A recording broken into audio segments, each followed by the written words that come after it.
মিয়ানমারের ভেতরে সশস্ত্র গোষ্ঠী আরাকান আর্মির সঙ্গে দেশটির সেনাবাহিনীর সংঘাত চলছে, যে সংঘাতের আঁচ পড়তে শুরু করেছে দেশের সীমান্ত এলাকায়। মিয়ানমারের অংশে গুলি আর মর্টার শেলের শব্দে গত ৩ দিন ধরে বাংলাদেশের বান্দরবানের নাইখাংছড়ির তুমরুর সীমান্তের গ্রামবাসী আতঙ্কিত। এই পরিস্থিতিতে প্রাণ বাঁচাতে বাংলাদেশে পালিয়ে এসে বিজিবির কাছে সোমবার সকাল পর্যন্ত আশ্রয় নিয়েছেন ৯৫ জন মিয়ানমারের সীমান্তরক্ষী বাহিনী বিজিবি সদস্য। তাদের মধ্যে বেশ কয়েকজন গুলিবিদ্ধ রয়েছেন। গুলিবিদ্ধ মিয়ানমার সদস্যদের কুতুপালং এমএসএফ হাসপাতাল সহ বিভিন্ন হাসপাতালে ভর্তি করা হয়েছে।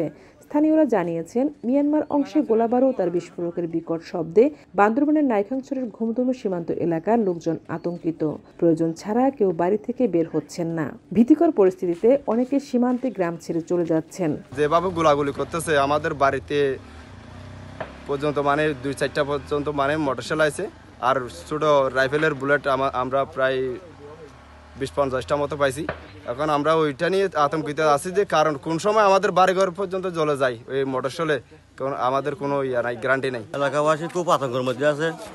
অনেকজন বাড়ি চলে গেছে আর কি। আমাদের এখানে অনেক বাড়িতে ঘোরাঘুরি হচ্ছে, আর এখানে আমাদের সবই মেম্বারের বাড়িতে একটা বড় একটা বোম এসে হচ্ছে। ওদের এখানে মায়ানমারের সমস্যা হচ্ছে, গোলাগুলি হচ্ছে।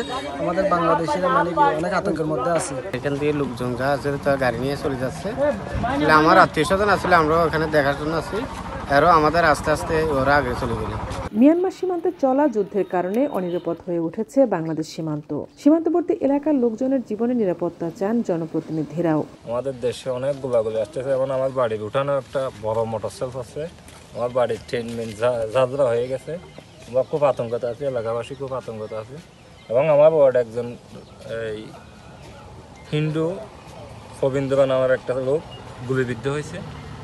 কারণ সামনে কি হয় এবং উপরে মালিকই জানে, আল্লাহ জানে। এবং আমরা নিরাপদ নাই, বর্তমানে নিরাপদ নাই। বড় বড় মোটরসাইকেল এখন আমাদের দেশে এসে পড়তেছে, এখন আমাদের তো জানেন নিরাপদ নাই, আমাদের তো বাঁচতে হবে। বিজিবির ৩৪ ব্যাটালিয়নের অধিনায়ক লেফটেন্যান্ট কর্নেল আবদুল্লাহ আল আশরফি জানান, গোলাগুলি ও সংঘর্ষে প্রাণহানির শঙ্কায় মিয়ানমারের বর্ডার গার্ড পুলিশ বিজিবির যে সকল সদস্য বাংলাদেশের ভূখণ্ডে আশ্রয় নিয়েছেন তাদের প্রচলিত আন্তর্জাতিক আইন অনুযায়ী নিরস্ত্র করে হেফাজতে নেওয়া হয়েছে।